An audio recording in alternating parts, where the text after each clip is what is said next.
Alright, so time for a bit of an update. As you can see, the ultralight is finished and has been flown. Now, I did not fly it myself. I had a friend of mine, actually my sister's boyfriend, he has some experience flying a Quicksilver MX as well as some other ultralights, and he volunteered to take this one up for its maiden flight. So, of course, I said yes, and that's what you're seeing right now. It went pretty well, pretty much as expected. He did bounce the landing a little bit, which you'll see at the end, but can't be too critical as he actually flew the thing, and it was his first time in a weight shift. So as you can see, it is airborne now.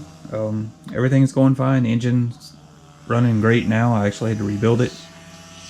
So there's very little on the airplane that's not brand new or rebuilt. Now the day we did fly it was pretty hot. It was in the mid 90s and pretty humid, which kind of is less than ideal for your density altitude, especially when you're flying a 15 horsepower engine on an aircraft. So he seemed to think it was a little bit underpowered and wasn't very easy to control with the weight shift, and he recommended that I put it aside and wait for cooler weather and a better day to fly it. So that's kind of where we're at right now. I'm not going to stress on it too much. I'm going to keep spending time and money on it, and going to get back to flying FPV. So there's that landing there. You can see he kind of bounced it a little bit, and then he floated in nice and smooth. So yeah, it's airworthy, it's done, and it's going to live in the hangar until I get brave enough to fly it. Alright, so moving on, getting back to FPV. We're now back in the shop. The only update I can talk about is the Skyhunter. The last couple of times I flew it, I had an issue with the RSSI not being displayed properly. And I actually figured that out. I'd just been kind of putting it off and never really bothered to try to fix it until recently. And it was just a case of user error. It was misconfiguration on my part. When I had set the receiver up to output S-Bus, well, it's been outputting S-Bus to the Vector for a long time, but I changed over to digital RSSI within the S-Bus stream, which is fine normally, but on top of that, I had also changed the failsafe settings to no output. So my mistake there is that after I had made both of those changes, I then ran the RC Wizard in the Vector, and when it expects to read the low RSSI value during that wizard, it tells you to turn the transmitter off so that it can get an idea of what your RSSI looks like in a failsafe condition. When I did that, my receiver was actually not outputting an S-Bus signal, so the Vector couldn't learn its low RSSI value. Or actually, it just kind of kept the same value for the high. So it was basically the same value for high and low RSSI, and it was just stuck at 100% all the time. So that explains what was happening there. And to fix it, I just changed the failsafe in the receiver back to normal, and just reran the wizard, let it learn the RSSI values, and then I was able to set it back to no output, and everything works fine.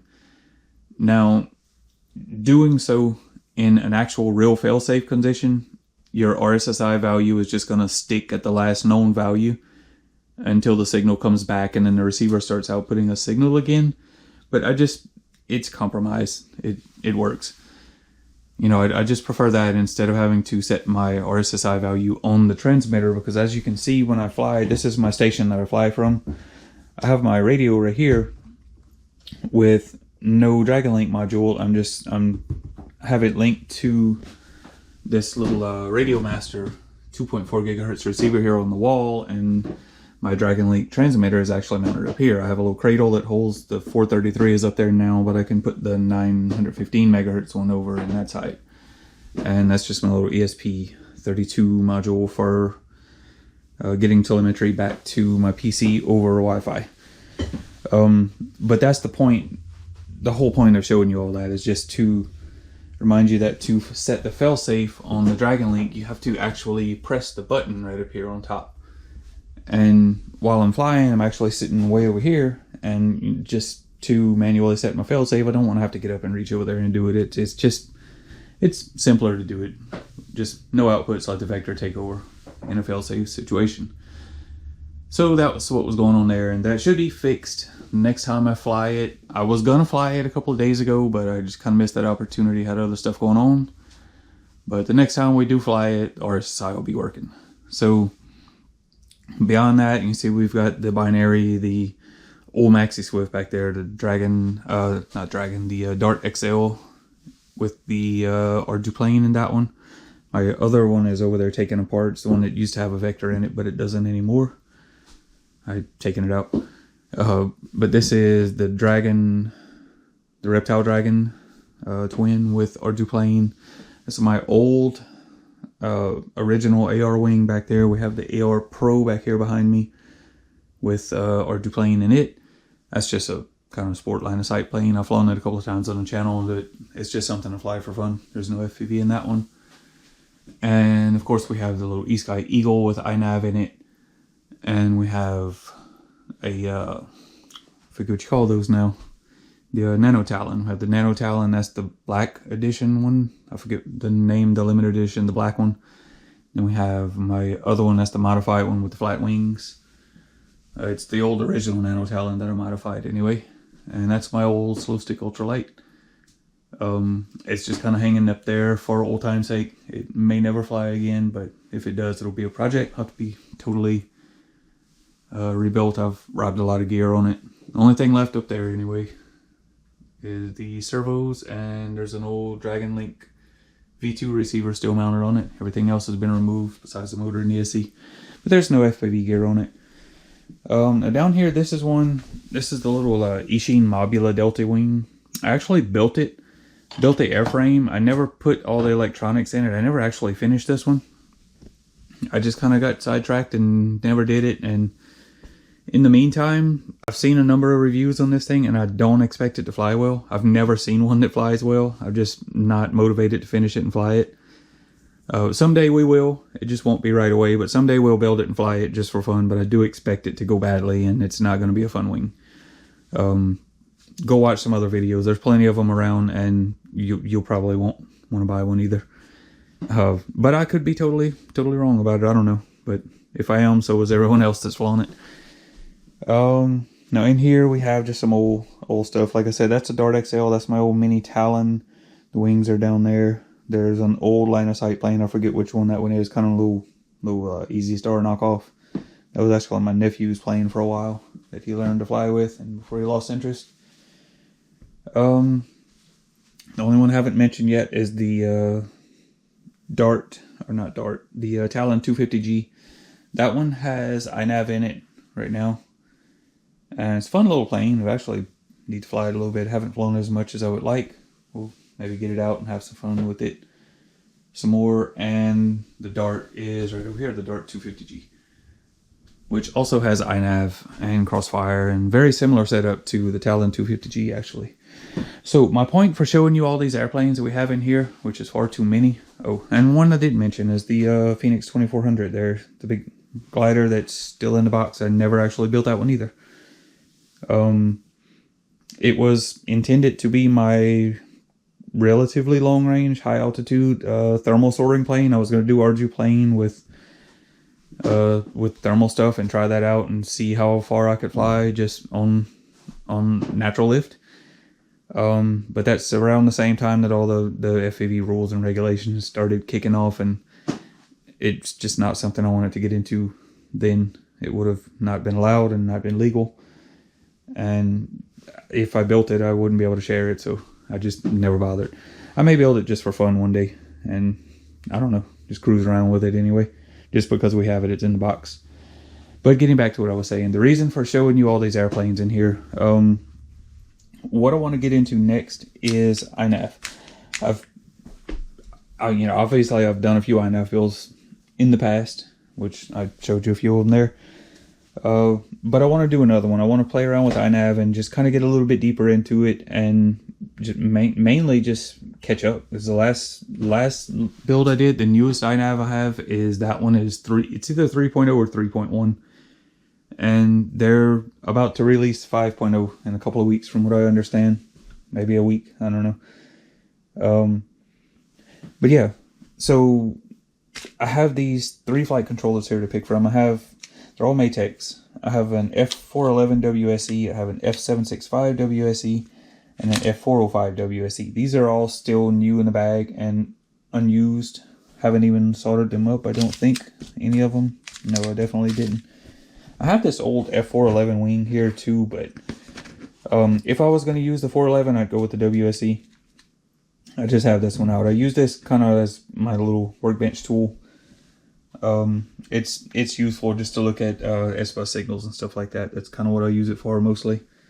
Now I do still have this Keotech, pretty interesting ArduPilot flight controller and some other stuff in here, GPSs and all that.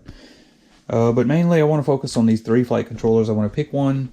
I want to set it up, probably wait for the release of iNav 5, the stable release anyway. The release candidates are out already and have been for some time, and they're working well from what I understand.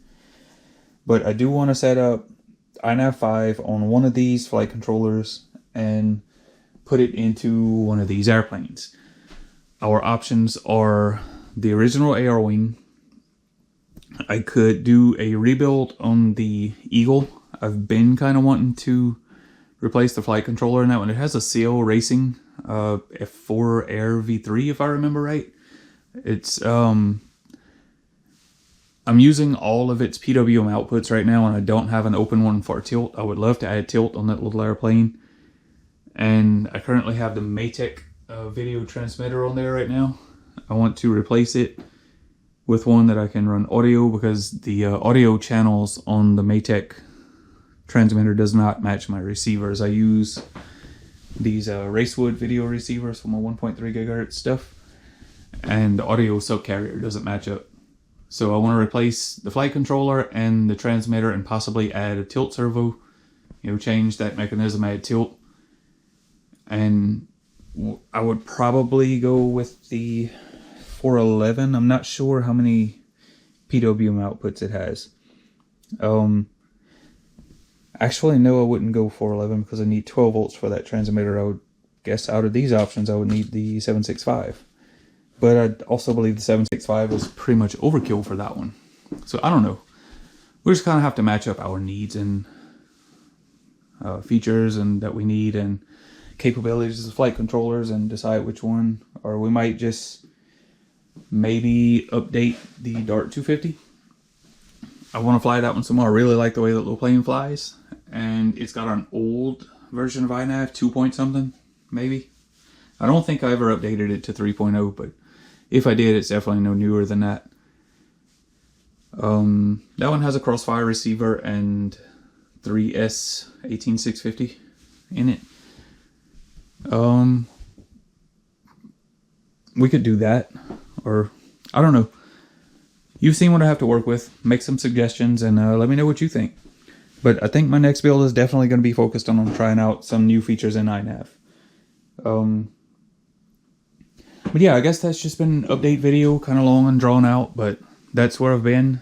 Kind of glad the ultralight is finished and flying, even if I haven't flown it. Just knowing that it's done, I'm not working on it, spending money and time and stressing on it anymore is good.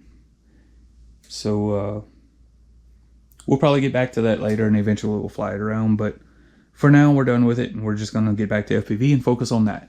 So stay tuned, keep an eye out for what's to come, and like I said, please let me know in the comments, what do you want to see as far as iNav? Do you want to see me update that one, the Eagle? Do you want to see me get the old AR wing back in the air, or maybe switch up one of these other ones? I even kind of toyed around with pulling the Vector out of the Skyhunter, but that's probably, I don't know, I kind of want to keep that one.